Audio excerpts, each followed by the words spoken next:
ঐ তোৰ online exam কেনেকুৱা হ'ল একো নকলি যে কিনো ক'ম একেবাৰে বেয়া হৈছে মই ফেইলেই কৰিম চাগে 20 পৃষ্ঠা লিখিব দিছে যদি মই অকল 11 পৃষ্ঠা লিখিছোঁ জাননে একদম বেয়া হৈছে কি লিখিম কি নিলিখিম প্ৰশ্নকেইটাই মই বুজি পোৱা নাই ভালকৈ কি যে দিছে নহয় এই হ'ব দেই তই মিছা কথাবোৰ ক'ব নালাগে তই যে ফেইল নকৰ আৰু তই টপাৰ হ'বি চাগে এইবাৰ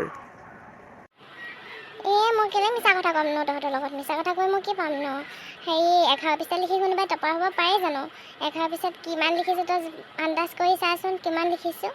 এনে কথাবোৰ কৈ থাক যে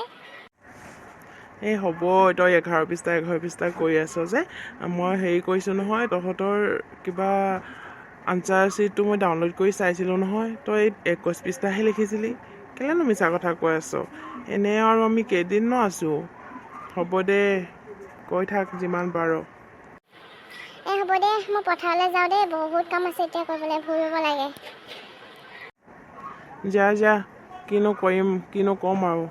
তহঁতৰ চবকে আমি একে বুলিয়ে ভাবিছিলোঁ ন কিন্তু তইহে ইমান মিছা কথা কৈ থাক একো শ্বেয়াৰ নকৰ আমাৰ লগত